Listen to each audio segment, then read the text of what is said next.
Good morning, everyone.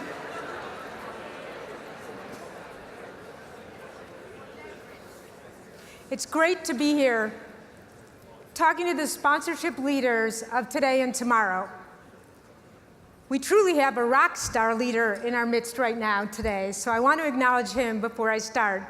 The creator of cause-related marketing and ambush marketing, and one of only 3 winners ever of the IEG Lifetime Achievement Award, Jerry Welsh, is here. Jerry, will you just say hi wherever you are? There he is. I did a quick calculation, and anybody that knows me knows that I'm really, really great with numbers, okay? Great at making up numbers sometimes. But I did a quick calculation seriously at what Jerry started when he was at American Express with cause-related marketing, and how much new revenue that has generated for nonprofits, and it has to be upwards of $2 billion. So that's a pretty big deal, $2 billion. Anyhow, it is great to be here. Welcome to LEAP. It's our 29th year doing this conference, and every year we have a theme: meta, core, singularity. Last year was engagement. And the theme identifies a new way of thinking about sponsorship, and hopefully permeates our work the following year to make our partnerships more valuable and more robust and more effective. LEAP is a little bit different. It's not actually a new way of thinking about sponsorship so much as it is a new way of thinking. A new mindset for a time of volatility, uncertainty, complexity, and ambiguity. Despite the recession, currency crisis, tremors of financial instability around the world, the pace of disruption continues roaring ahead.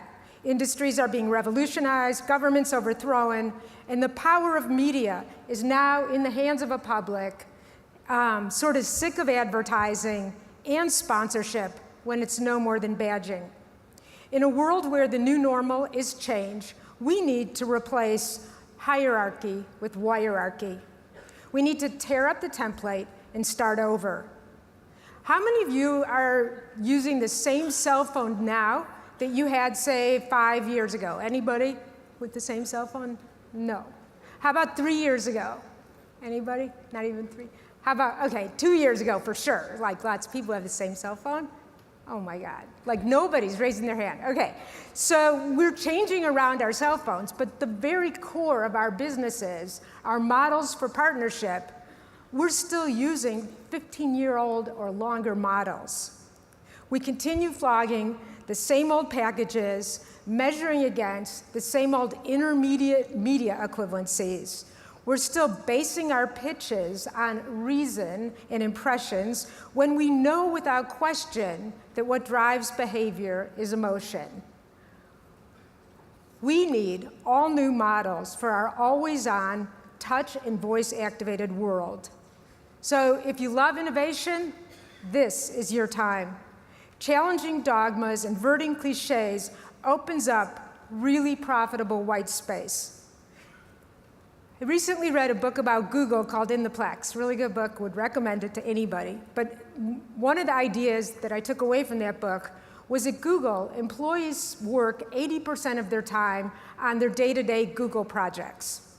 The other 20% is devoted to things that interest them. They're paid, 100%, but 20% they get to do what's interesting to them.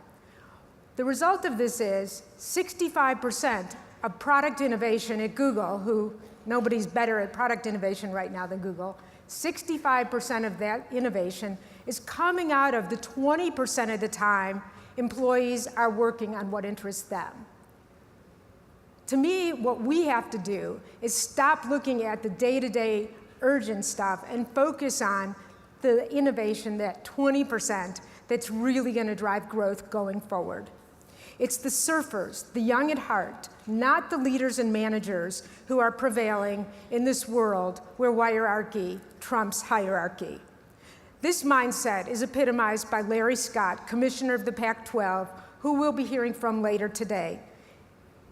Larry negotiated the largest TV rights deal ever in college sports history, but what's really interesting and radical about what he has done is rather than selling all of the Pac-12 inventory to others to then resell at a profit, he's kept a lot of the Pac-12 inventory and is launching the Pac-12 Network, a 7-channel, 24-hour cable enterprise. No college conference has ever owned their own TV network. When it goes live in August, it will be with a valuation of about $1 billion. He came in 2 years ago, tore up the old template, built a $1 billion business.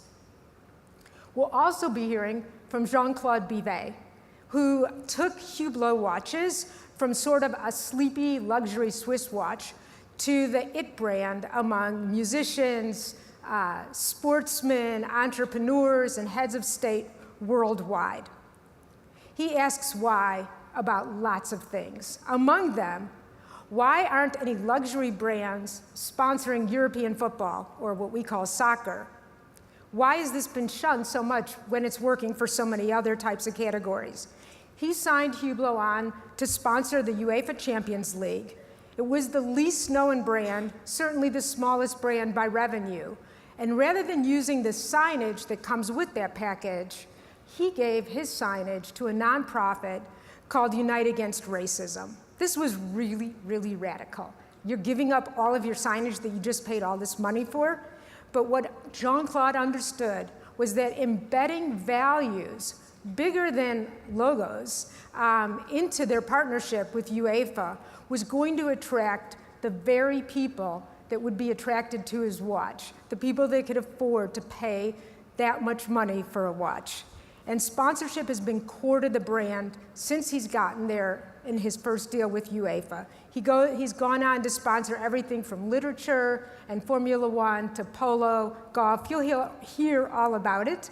But since taking over in 2004, he's grown the brand 5-fold in 5 years. He then sold it to LVMH in 2008 and has continued growing the brand about 30% faster than any of the top-selling luxury brands. Asking why is really, really profitable. Another hierarchy approach is somebody we'll be hearing from Wednesday, Eddie Moretti from Vice Media. Just 5 years ago, Vice was a free magazine for the post-punk rock set.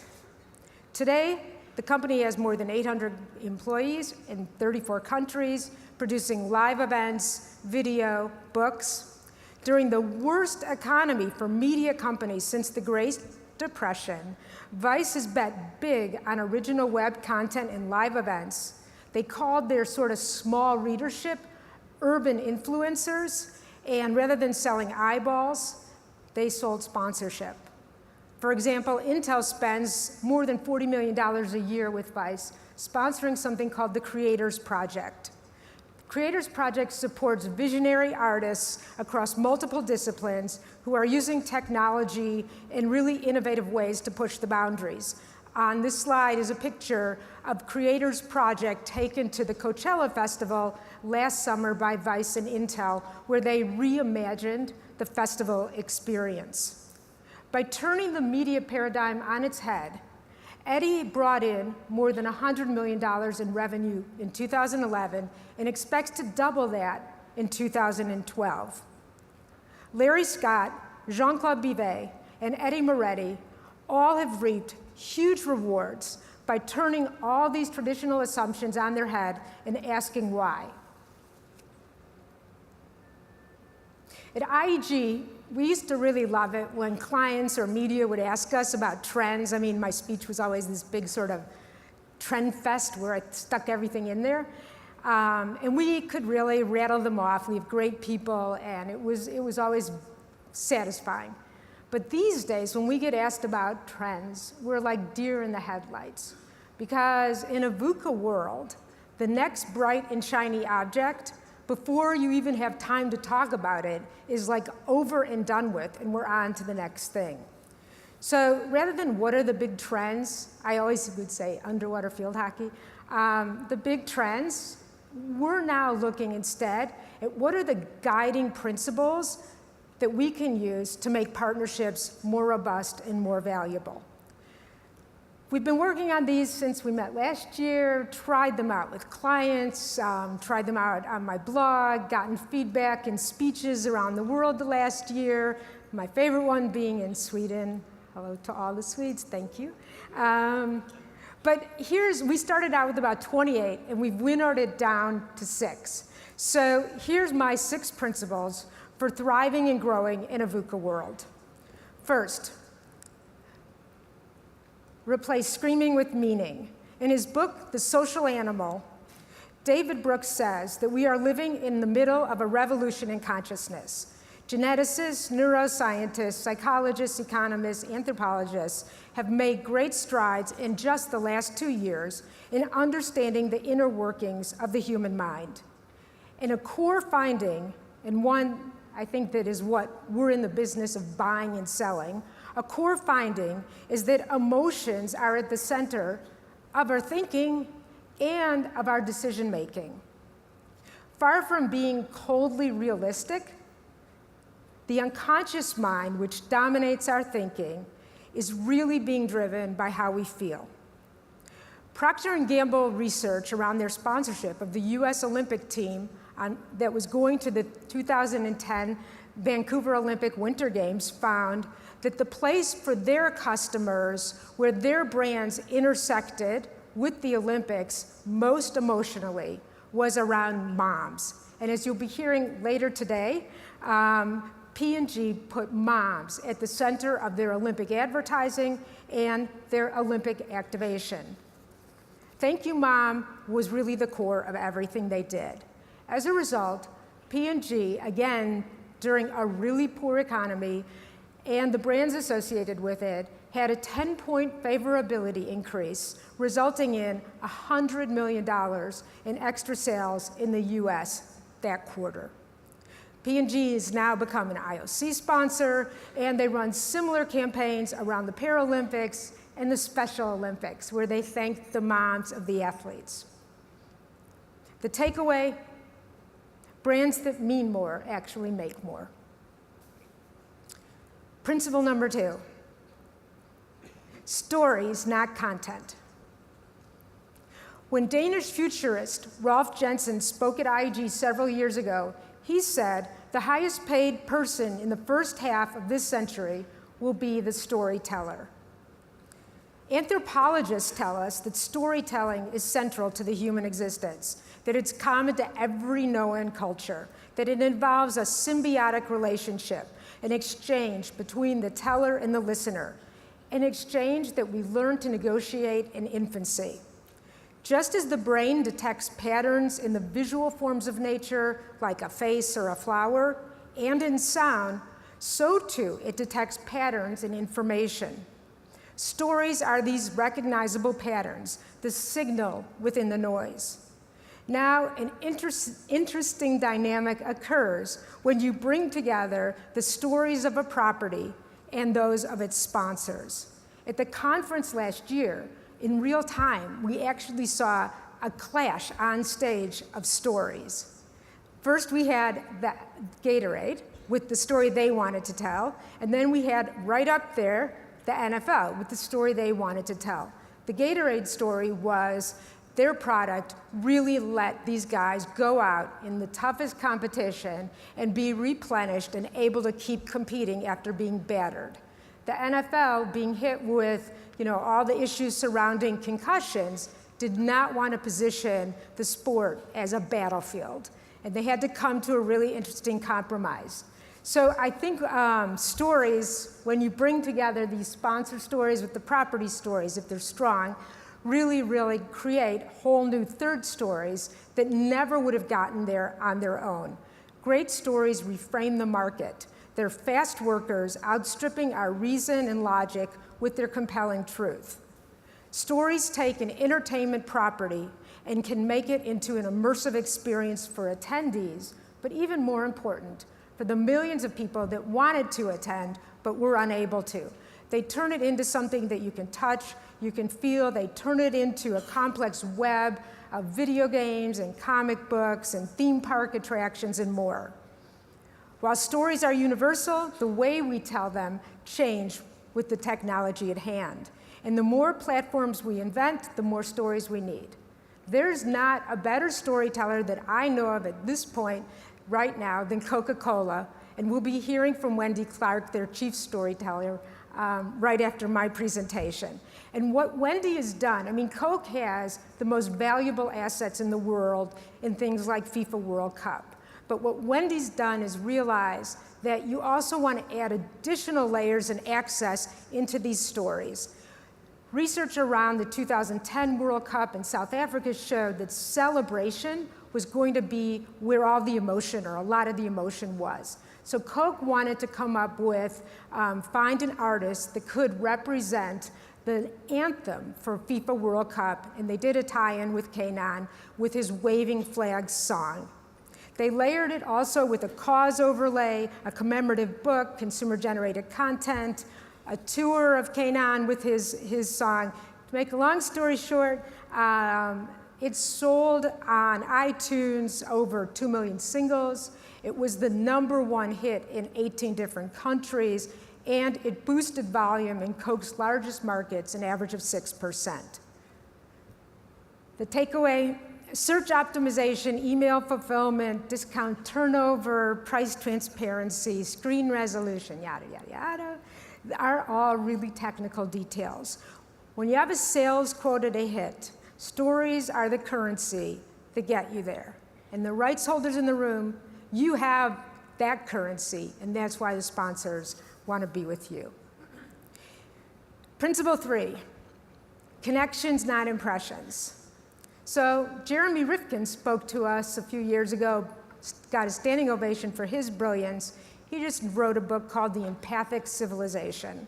And in it, what he suggests is that human evolution is measured not only by the expansion of power in people's control over nature, but also by the intensification and extension of empathy to more diverse others across spatial domains. What he says that's relevant to us is that people's first drive is the drive to belong. He said that this drive to belong is empathic. For those who can put themselves in the shoes of their customers and see the world through their lens, the return is big. We'll be hearing from Heineken here as well, and Heineken took empathy and applied it to its partnership with Champions League as well. What Heineken research showed was that 3 of its 4 target audience were watching Champions League matches on TV while double or triple screening. They were texting and doing other things, not just watching the screen. They also found in their research that their target audience, a huge percent said that they were watching the game by themselves, when in fact, their wife, their girlfriend, their boyfriend, or their kids could have been watching with them. But they actually felt like it was themselves because they weren't with their mates. So Heineken took these insights of the double screening and the feeling like they were watching alone and turned it into an activation platform called Heineken Star Player, which is an on-screen game that fires up as soon as the match opens and starts, and you play along with the match. And it's not outcome affecting, but it is predictive, and there are winners and losers, and you're playing against your mates. And everyone sees how everybody is doing and all these things. And the result of this is that of anything Heineken has ever done, investment-wise in marketing, this is having the highest return. 75% of the players of Heineken Star Player go on to become Heineken brand ambassadors, 75%. The highest it had ever gotten before from any marketing campaign was 4%. The takeaway: our futures in sponsorship will increasingly be about a fusion of empathy, research, technology, and creativity.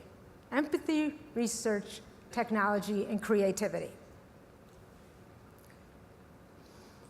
Principle 4, integrate, don't segregate.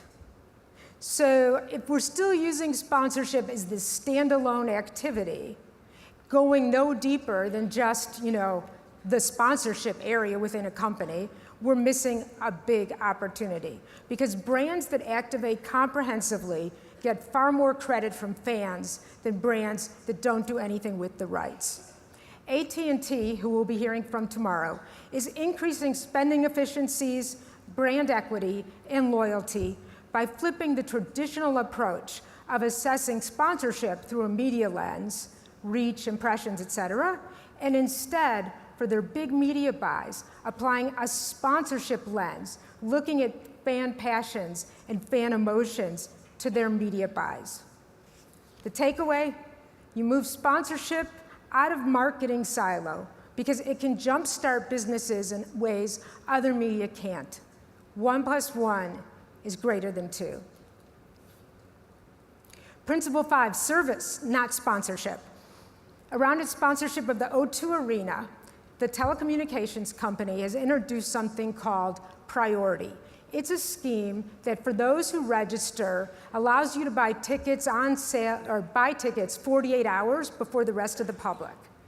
Also, once you get to the arena, there's a fast track lane, so you don't have to stand in line for entrance, and there's VIP lounges on site just for Priority scheme customers. There are now over 1.5 million customers registered to be in Priority. And this means O2 has regular, ongoing contact with 1.5 million of its customers, not about service interruptions or their bill, but around what their customers are passionate about, in this case, music. There's a direct correlation between membership in Priority and customer retention. That it has reduced churn last year by more than 1 million customers, according to O2. And while the scheme was designed for existing customers, economic modeling has shown that it is also attracting, on average, 12% of the new customers O2 gets every month. The takeaway? It's the activation of sponsorship. Not just activating, but building service into the way we activate that builds emotional proximity. And again, emotion drives behavior. Principle 6, finally, opportunity, not responsibility. Preference is not built by conventional sponsorships, which simply tell us what a brand means, but by partnerships that have a purpose beyond the transaction. Timberland has been forever one of the greenest companies on the planet, but Timberland never promoted how green it was. Several years ago, it created a collection called Earth Keepers, and they embedded green into the DNA, into the way they sold the Earth Keepers collection. Earth Keepers is the fastest growing ever new collection introduced, and it is now the most profitable collection for the company, and it's being rolled out around the world. In 2012, all brands, whether you're a sponsor or a rights holder, all brands need a credible social voice. When you bake good into the brand story, it's not about responsibility, it's about a huge opportunity to make not only your business more profitable, but the lives of your customers and the environment within your community. Those who focus their business on improving lives, on service, have a growth rate that is triple that of companies and competitors that aren't there. There was a recent study done by Jim Stingel of 50,000 brands, and what he found was literally a triple growth rate among the companies that really were baking good into their DNA. So the takeaway, values now count as much or more than value. So to wrap up my presentation and kick off this event, I want to leave you again with these 6 principles. Okay, in a world of hierarchy, not hierarchy, think meaning, not media. Put yourself in the audience's heart, not the audience at your heart. Think stories, not content. Too many sponsors just use content to drive people to like their brand. What really sponsorship is all about now is doing what Intel is doing, which is taking content, original content, generated by the Creators Project to give people reasons not just to like their brand, but to continue coming back to their brand. Empathy, not reason. Understanding what your audience is doing or saying is certainly important, but not nearly as important as understanding how they're feeling. Integrate, don't silo. A new type of narrative is emerging, one that's told through many media at once in a way that's not linear, but it is participatory and above all else immersive. Service, not sponsorship. Think co-creation, think participation, think personalization.